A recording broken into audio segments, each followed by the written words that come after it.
Christie thought he could embarrass Jasmine Crockett on national television by questioning her legal credentials. What happened next turned the former governor into a laughingstock and created the most savage political comeback of the year.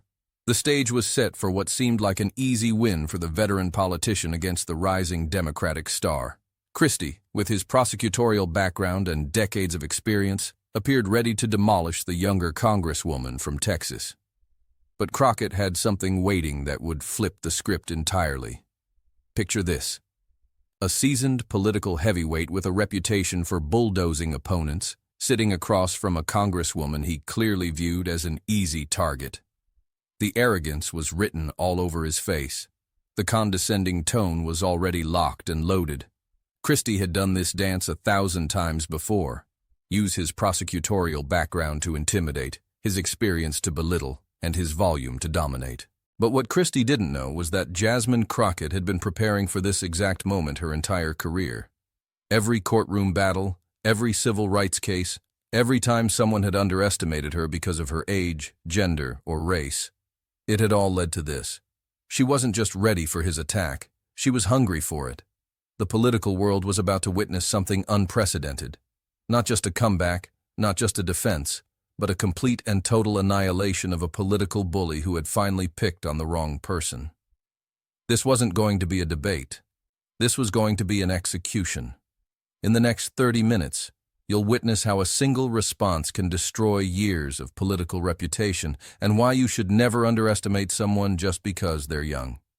Before we dive into this epic takedown, make sure to hit that subscribe button and drop a comment telling us where you're watching from. Trust us, you won't want to miss what comes next. The confrontation began during a heated political panel discussion that was supposed to focus on legal reforms. Instead, it became the stage for one of the most brutal political destructions ever caught on camera.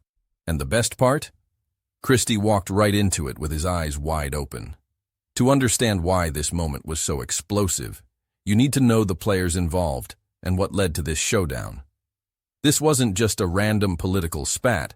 This was years of tension, generational conflict, and political arrogance finally coming to a head. Christie, the former governor and presidential candidate, has built his entire political brand on being the tough guy who doesn't back down from anyone.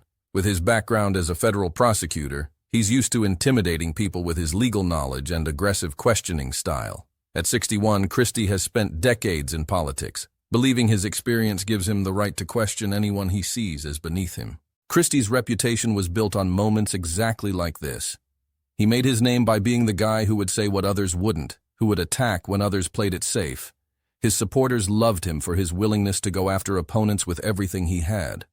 But that same aggressive style had also made him plenty of enemies over the years.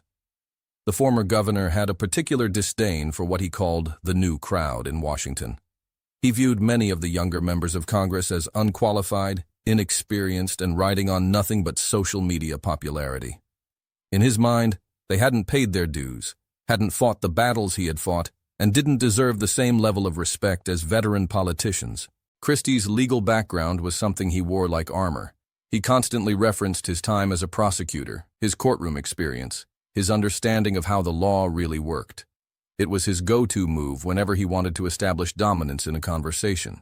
If you hadn't prosecuted cases, if you hadn't stood in front of federal judges, if you hadn't put criminals behind bars, then in Christie's world, you weren't qualified to speak about legal issues. On the other side sat Jasmine Crockett, the 43-year-old congresswoman from Texas who's been making waves since she arrived in Washington. A graduate of law school who worked as a civil rights attorney before entering politics. Crockett has never been one to shy away from a fight. She's built her reputation on being fearless, especially when defending her community and calling out injustice wherever she sees it. But Crockett's path to Congress wasn't paved with political connections or family money. She earned every step through hard work, brilliant legal minds, and an unshakable commitment to justice. Her law practice focused on civil rights cases, the kind of work that requires not just legal knowledge, but moral courage. She represented clients who had been discriminated against, fought for people whose rights had been violated, and won case after case against powerful opponents who thought they could intimidate her. What many people didn't realize about Crockett was that she had been dealing with people like Christie her entire career. Every courtroom she walked into, she faced opposing attorneys who looked at her and saw someone they could push around. Every case she took on, she encountered judges, lawyers, and officials who questioned whether she belonged there. She had spent years proving herself against people who assumed they were smarter, more experienced, and more qualified than she was. Crockett's colleagues in Congress knew not to underestimate her. She had a reputation for being incredibly well prepared for every debate, every committee hearing, every floor speech. She didn't just show up and wing it. She came armed with facts, figures, and a deep understanding of every issue she addressed. Her staff often joked that she prepared for meetings like she was preparing for trial because in her mind, every political battle was a trial. The stakes couldn't have been higher. This wasn't just about two politicians disagreeing on policy. This was about respect, credibility, and who gets to speak with authority in American politics.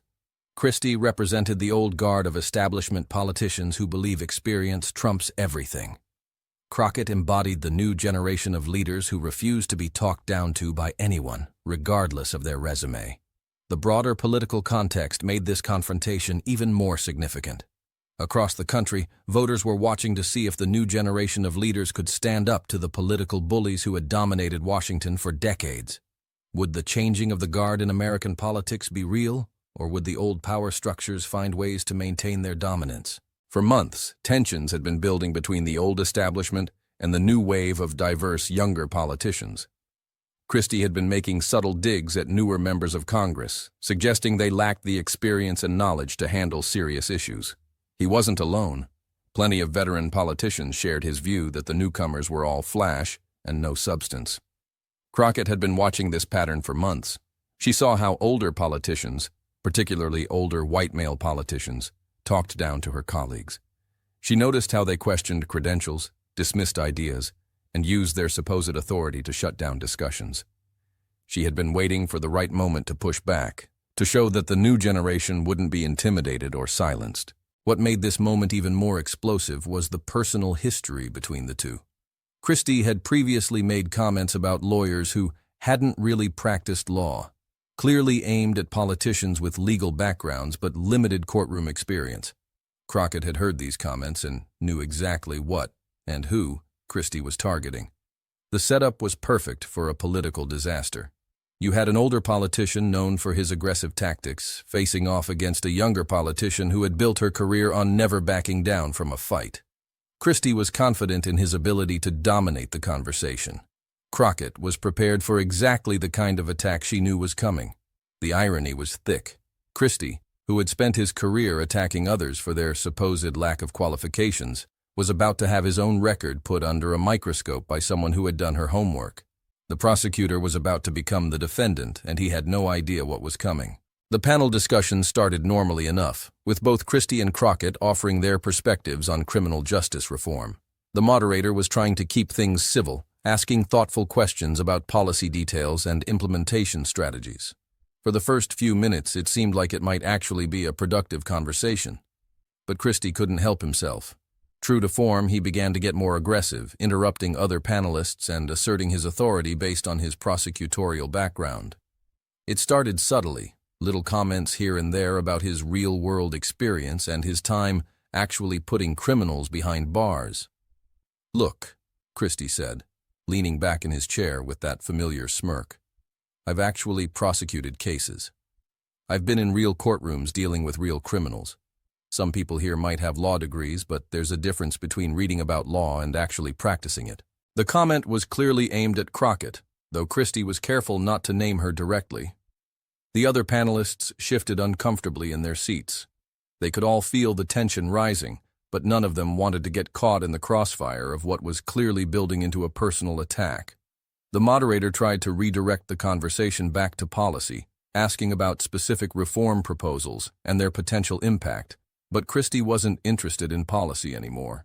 He had found his target, and like a predator sensing weakness, he was ready to pounce. "I mean, let's be honest," he continued, his voice growing more condescending with each word. "Anyone can get a law degree these days. Some schools will basically hand them out if you can pay the tuition. But actually understanding how the legal system works, actually standing in front of a judge and making arguments that determine whether someone goes to prison or walks free, That takes real experience. The camera caught Crockett's reaction, and it was fascinating to watch. She didn't flinch, didn't look away, didn't show any sign of being rattled. Instead, she simply nodded slowly, as if she was taking mental notes of everything Christie was saying. Her pen moved across her notepad in quick, sharp strokes. Those who knew her recognized that look. It was the same expression she wore in courtrooms when opposing lawyers made mistakes they would soon regret. Christie, completely misreading the room, and emboldened by what he mistook for silence, decided to push even further. He was like a boxer who thought his opponent was hurt, not realizing that they were just setting up for a counterpunch. "I've seen too many politicians who think having a degree makes them experts," he said, his voice getting louder and more theatrical. "But when it comes to actual legal work, when it comes to standing in front of a judge and making arguments that matter, when it comes to understanding the real consequences of legal decisions, well..." He paused dramatically, clearly enjoying what he thought was his moment of dominance. "That separates the real lawyers from the pretenders." The audience was getting visibly uncomfortable. Even Christie's supporters in the room could sense that he was going too far. The personal nature of his attacks was making everyone squirm, but the former governor was in full attack mode now, completely unaware that he was walking into a carefully laid trap. Other panelists tried to jump in and change the subject, but Christie kept talking over them. He was like a man possessed, unable to stop himself from digging deeper and deeper. "Some of these newer members of Congress," Christie said, his eyes now directly on Crockett, "they talk a big game about legal issues, criminal justice reform, constitutional rights, but I wonder if they've ever actually practiced law in any meaningful way. I wonder if they understand the difference between campaign rhetoric and actual legal expertise." At this point, the moderator tried again to intervene. "Governor Christie, I think we should focus on the policy issues rather than personal qualifications. We're here to discuss criminal justice reform, not to debate individual credentials." But Christie waved him off dismissively, like he was swatting away an annoying fly. No, this is important. This is exactly what's wrong with politics today. The American people deserve to know who they're listening to. They deserve to know whether the people making these grand statements about legal reform actually know what they're talking about. The irony was lost on Christie, but it wasn't lost on anyone else in the room. Here was a politician whose own administration had been plagued by legal scandals, questioning other people's legal qualifications. Here was someone whose staff had been convicted of federal crimes, lecturing others about understanding the law. Throughout this entire assault, Crockett remained eerily calm. She didn't interrupt, didn't try to defend herself, didn't show any emotion. She just let Christie dig his own grave deeper and deeper. Occasionally, she would glance down at her notes, and once or twice, the camera caught what looked like the hint of a smile playing at the corners of her mouth. Christie was now fully committed to his attack. He had crossed the line from policy disagreement to personal assault, and there was no going back. He was like a general who had committed all his troops to a battle without knowing what his enemy had waiting for him. "Look, I don't want to be mean about this," Christie said, though everything about his tone and body language suggested the opposite. "But when we're talking about reforming the criminal justice system, when we're talking about changing laws that affect millions of Americans, don't we have a responsibility to listen to people who have actually worked within that system?" He gestured broadly, playing to what he assumed was a supportive audience. "Don't we owe it to the American people to prioritize the voices of those who have real, hands-on experience over those who might have book learning but lack practical knowledge?" The condescension was dripping from every word. Christie wasn't just questioning Crockett's qualifications, he was dismissing her entirely. In his mind, she was nothing more than a young politician with a fancy degree but no real understanding of how the world worked. "I just think," Christie said, settling back in his chair like a man who thought he'd delivered a knockout blow, "that when we're talking about serious legal issues, we should listen to people who have serious legal experience. Not everyone with a law degree is qualified to speak with authority on these matters, and the American people deserve better than politicians who are all talk and no substance." That was the moment Crockett had been waiting for. Christie had walked right into every trap she had set. He had questioned her credentials, dismissed her experience, and done it all with the kind of arrogant condescension that she had been dealing with her entire career. The setup was perfect. Christie had spent the last 10 minutes essentially calling Crockett unqualified, inexperienced, and fake. He had suggested that her law degree was meaningless, that her policy positions were just rhetoric, and that she had no business speaking on legal issues. What Christie didn't know was that every word he had spoken was being catalogued, analyzed, and prepared to be turned against him. Crockett hadn't been sitting quietly because she was intimidated. She had been sitting quietly because she was loading her weapons. The trap was set, and Christie had walked right into it. What happened next would change everything. Jasmine Crockett looked directly at Christie, and for the first time since his attack began, she spoke. Her voice was calm, measured, and absolutely deadly. The room immediately went silent. Everyone could sense that something significant was about to happen. "Governor Christie," she began, her words cutting through the air like a surgical knife. "I've been sitting here listening to you question my qualifications and my legal experience for the last 10 minutes. I've been very patient while you suggested that some of us don't really understand how the law works." Christie started to interrupt, probably thinking he could steamroll her the way he had steamrolled everyone else that day. But Crockett held up a hand, and something in her expression made him stop mid-sentence. "Oh no, I'm not done," she said, her voice gaining an edge that everyone in the room could hear. "You had your time to talk. Now it's mine." The room went completely silent. Even the cameras seemed to lean in closer, as if they could sense that they were about to capture something historic.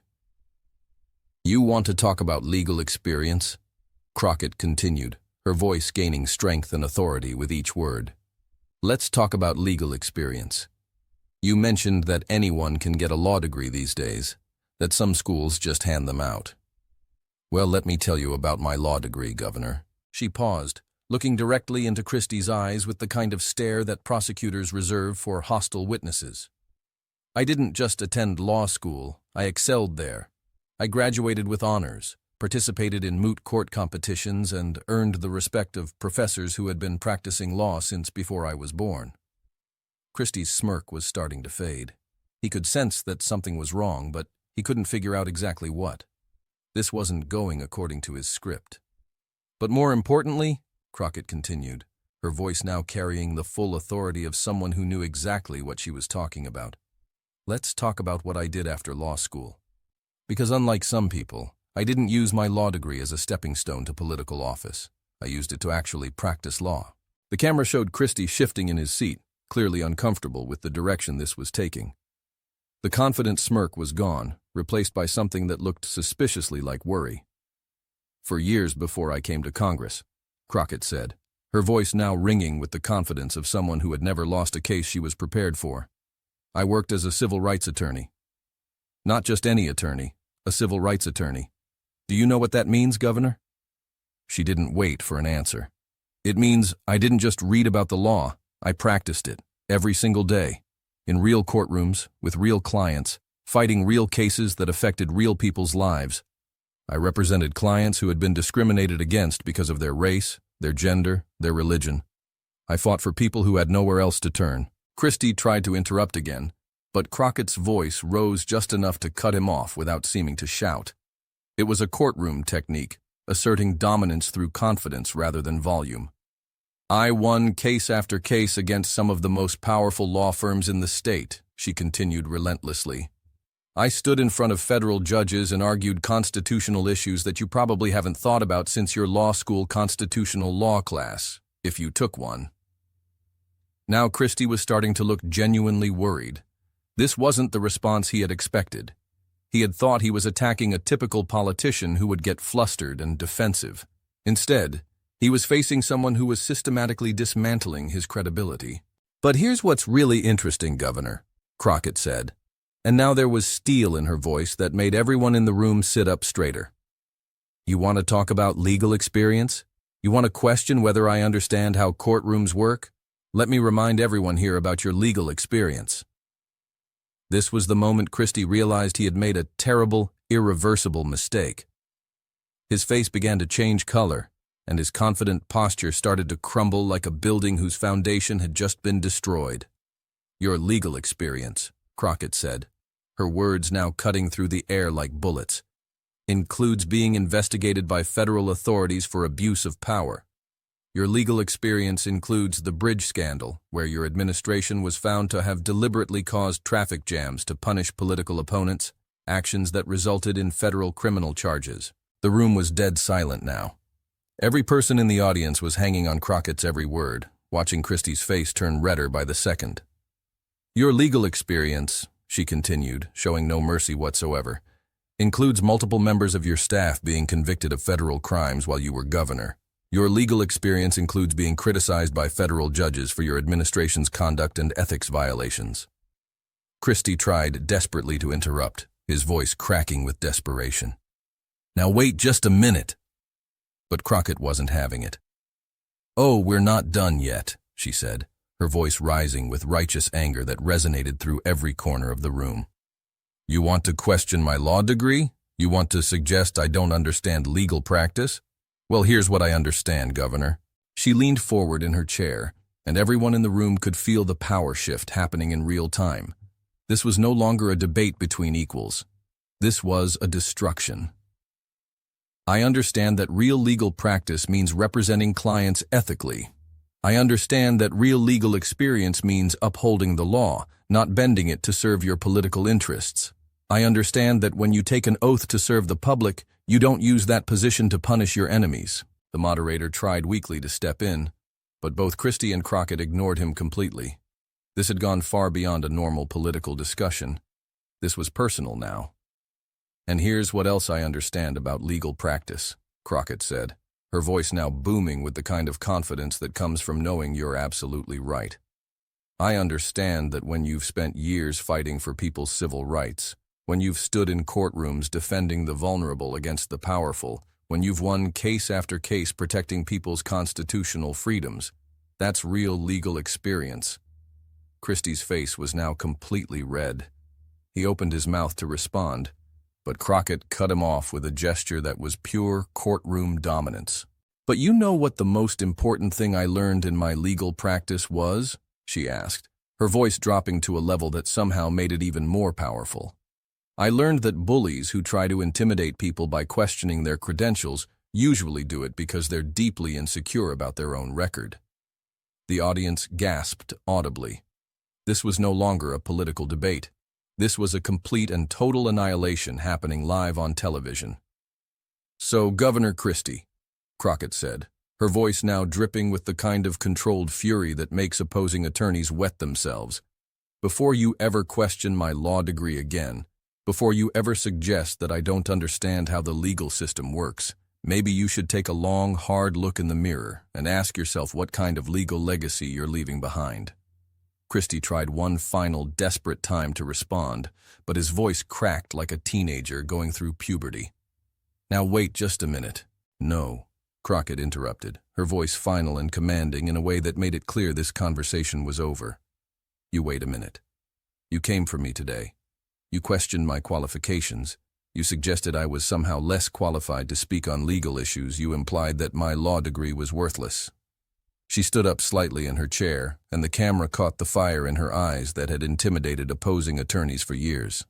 But I've spent my entire career fighting for justice while your administration was busy breaking the law.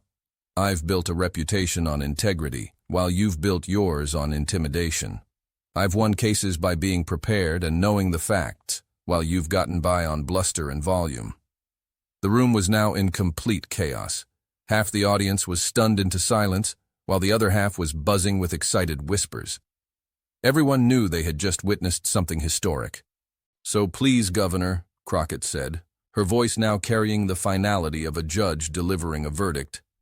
Tell me more about legal expertise, because from where I'm sitting, it looks like you might want to review your own qualifications before you question anyone else's. Christie sat back in his chair, completely speechless, his face a mixture of rage, humiliation, and disbelief. He had walked into what he thought would be an easy victory, and instead had been completely destroyed by someone he had dismissed as unworthy of his respect. Crockett wasn't finished. She had one more devastating blow to deliver, and everyone in the room could sense it coming. And one more thing, Governor, she said, her voice now carrying the quiet confidence of someone who had just delivered a knockout punch. When you question someone's law degree, you might want to make sure your own legal record can withstand scrutiny, because mine can. The question is, can yours? That was it. Christie was done. He had walked into a buzzsaw, been cut to pieces, and there was absolutely no way to recover from what had just happened. The former prosecutor who had built his career on aggressive questioning had just been completely outmaneuvered, outclassed, and outright destroyed by someone he had tried to dismiss as a lightweight. The silence that followed was deafening. Everyone in the room, the moderator, the other panelists, the audience, even the camera operators, knew they had just witnessed something that would be talked about for years to come. Experience means upholding the law, not bending it to serve your political interests. The moderator tried to step in, but both Christie and Crockett ignored him. "And here's what else I understand about legal practice," Crockett said, her voice now booming with confidence. "I understand that when you've spent years fighting for people's civil rights, when you've stood in courtrooms defending the vulnerable against the powerful, when you've won case after case protecting people's constitutional freedoms, that's real legal experience." Christie's face was now completely red. He opened his mouth to respond, but Crockett cut him off again. "But you know what the most important thing I learned in my legal practice was?" she asked, leaning forward in her chair. "I learned that bullies who try to intimidate people by questioning their credentials usually do it because they're insecure about their own record." The audience gasped. This was no longer a political debate. This was a complete destruction. "So, Governor Christie," Crockett said, her voice now dripping with controlled fury, "before you ever question my law degree again, before you ever suggest that I don't understand how the legal system works, maybe you should look in the mirror and ask yourself what kind of legal legacy you're leaving behind." Christie tried one more time to respond, but his voice cracked. "Now wait just a minute." "No," Crockett interrupted, her voice final and commanding. "You wait a minute. You came for me, questioned my qualifications, suggested I was somehow less qualified to speak on legal issues. But I've spent my entire career fighting for justice, while your administration was busy breaking the law. So please tell me more about legal expertise." The room erupted. The audience didn't know whether to clap, gasp, or just sit in stunned silence at what they had witnessed. Christie sat back in his chair, completely speechless, his face a mixture of rage and humiliation. Crockett wasn't finished. "And one more thing, Governor. When you question someone's law degree, you might want to make sure your own legal record can withstand scrutiny. Because mine can. Can yours?" That was it. Christie was done. He had walked into a buzzsaw, and there was no recovering from what had just happened. The former prosecutor who had built his career on aggressive questioning had just been completely outmaneuvered by someone he had tried to dismiss. The immediate aftermath of Crockett's takedown was unlike anything anyone on the panel had ever witnessed. Christie sat in stunned silence for several long seconds, his mouth opening and closing like a fish gasping for air. He looked like a man who had just been hit by a truck and couldn't quite figure out what had happened to him. The moderator, clearly shaken by what he had just witnessed, attempted to call for a commercial break. But it was too late. The damage was already done, and everyone in that room knew they had just watched political history being made. Within seconds of the exchange ending, phones were buzzing throughout the audience. People were frantically typing on social media, trying to capture what they had just witnessed. The clips were already being uploaded, shared, and reshared at a pace that was almost impossible to track. The hashtag #Crockett Destroys Christie began trending nationwide within minutes. But it wasn't just trending. It was exploding across every platform imaginable. Twitter, Instagram, TikTok, Facebook, every social media platform was flooded with clips, reactions, and commentary about what people were already calling the destruction of the year. The moment where Crockett asked Christie to take a long, hard look in the mirror was shared thousands of times within the first hour. But it was her final line, "Can yours?" that really caught fire. That two-word question, delivered with such devastating precision, became an instant meme. Conservative commentators who had initially supported Christie's aggressive approach found themselves in the incredibly awkward position of trying to defend the indefensible. Several prominent voices actually broke ranks and praised Crockett's response, with one major conservative commentator tweeting, "Christie stepped in it big time. Crockett came prepared for war, and he showed up with a water gun." Liberal social media went into absolute overdrive, celebrating what they saw as a perfect example of the new generation refusing to be bullied by the old guard. The responses were creative, brutal, and relentless. Memes flooded the internet showing Christie's shocked expression with captions like, "When you try to question someone's credentials but forgot about your own corruption scandals," and "the exact moment Christie realized he picked the wrong one." One particularly viral meme showed a before and after image. Christie looking confident at the beginning of his attack, followed by his stunned expression after Crockett's response, captioned, "Overconfidence, not even once." But the social media response was just the beginning. Political analysts across the spectrum were quick to recognize that this exchange represented something much bigger than just two politicians arguing. This was a generational shift happening in real time, broadcast live for the entire country to see. Major political commentators spent the next several hours dissecting every aspect of the confrontation. They analyzed Crockett's strategy, Christie's tactical errors, and what this moment meant for American political discourse. The consensus was clear. The old playbook of intimidation and condescension was officially dead. "What we witnessed today," said one veteran political analyst, "was the moment when the new generation of political leaders served notice that they will not be silenced, intimidated, or dismissed." Crockett didn't just defend herself. She completely dismantled Christie's entire approach to political combat. The response from Crockett's colleagues in Congress was overwhelmingly supportive and celebratory.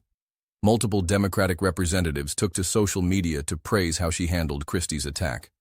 Representative after representative tweeted their support with messages like, "That is how you handle a bully," and "Jasmine Crockett just taught a masterclass in political combat."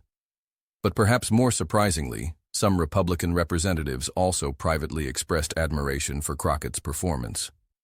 While they couldn't publicly praise a Democratic colleague, several GOP members were overheard saying things like, "She came prepared," and "Christie should have done his homework."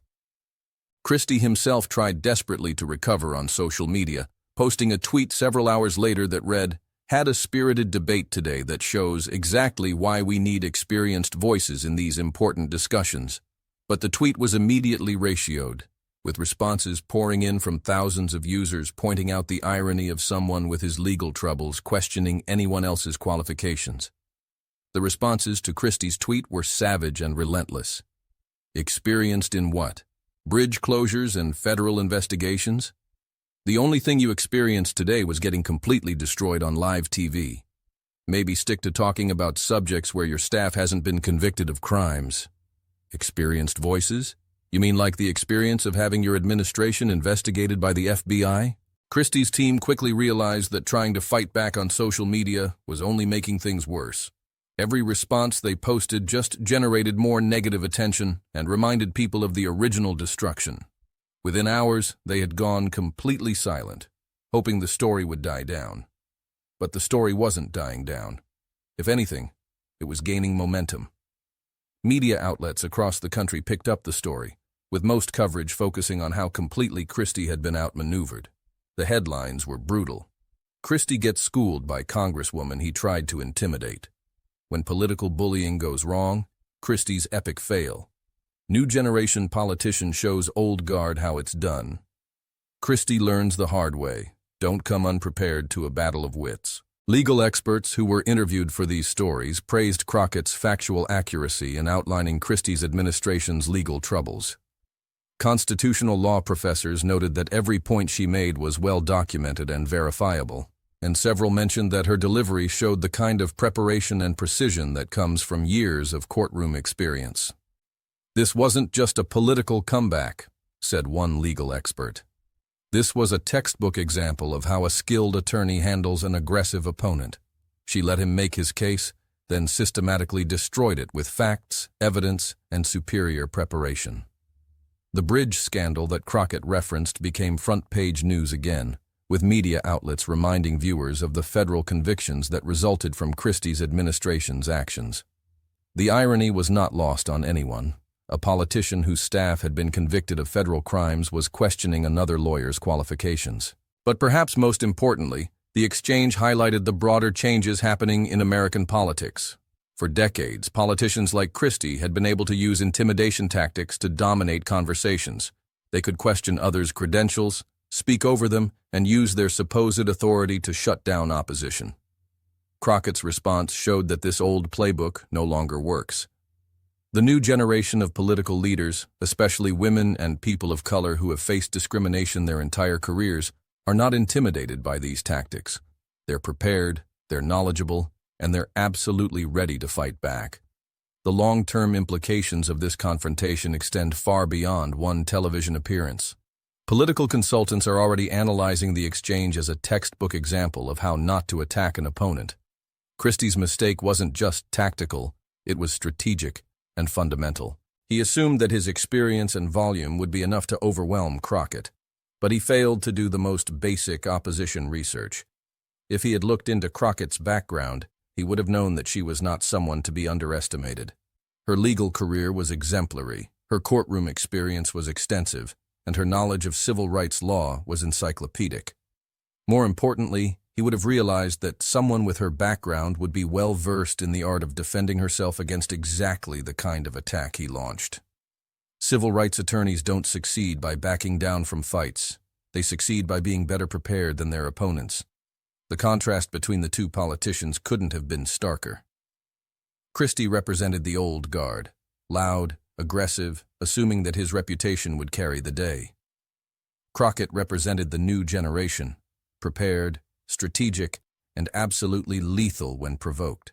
Political science professors are already incorporating this exchange into their curricula as an example of how political communication has evolved.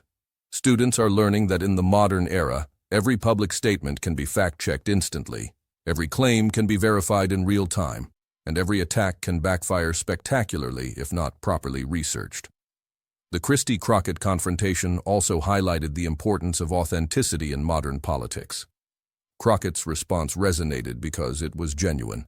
She was actually defending her record, her qualifications, and her right to be taken seriously. Christie's attack felt calculated and mean-spirited, designed more to humiliate than to engage in serious discussion. As the days following the confrontation passed, it became clear that this moment had fundamentally changed both politicians' trajectories. Crockett's profile rose dramatically, with speaking requests and media appearances flooding in from across the country. She had proven that she could hold her own against any opponent, regardless of their reputation or experience. Major Democratic donors began reaching out to her team, and there was immediate speculation about her future in national politics. "She just showed she's ready for prime time," said one Democratic strategist. "The way she handled Christie, that's the kind of skill set you need at the highest levels of politics." Christie, on the other hand, found himself in the uncomfortable position of being a cautionary tale. Political operatives began using his attack on Crockett as an example of how not to handle younger, diverse opponents. The former governor, who had built his brand on being a tough, no-nonsense fighter, had been outfought by someone he had tried to dismiss. His presidential ambitions, already struggling, took another major hit. "How can you be president if you can't even handle one congresswoman with her facts straight?" asked one Republican strategist who requested anonymity. Christie's whole brand was about being the tough guy who could take on anyone. That brand is pretty much dead after today. The broader lesson for American politics was crystal clear. The old rules no longer apply. Politicians who assume they can rely on outdated tactics of intimidation and condescension will find themselves on the wrong end of viral moments that can define their legacy. Crockett's destruction of Christie became more than just a political moment. It became a cultural touchstone. It showed that expertise and preparation will always triumph over bluster and assumption. It demonstrated that respect must be earned, not demanded based on title or tenure. Most importantly, it proved that in modern American politics, anyone who comes prepared and knows their facts can stand up to anyone else, regardless of their reputation or their resume. The days when politicians could coast on their past accomplishments while attacking others' credentials are officially over. The new generation has arrived, and they're not interested in being talked down to by anyone. As Jasmine Crockett proved on that stage, when you come prepared for battle, even the biggest bullies can be brought down to size. As we wrap up this incredible story of political justice, make sure you're subscribed to catch more moments like these. Political confrontations like this don't happen every day, but when they do, they remind us why it's so important to never underestimate your opponent and always come prepared for battle. Drop a comment below telling us what you thought of Crockett's response. Was it the perfect comeback, or did she go too far? Either way, this is one political moment that will be remembered for years to come. And if you're a politician watching this, take notes. This is what happens when you try to bully someone who's smarter, better prepared, and more experienced than you assumed. The lesson is simple. Do your homework, respect your opponents, and never assume that volume can substitute for substance. Because, as Christie learned the hard way, when you come unprepared to a battle of wits, you might just get destroyed on national television.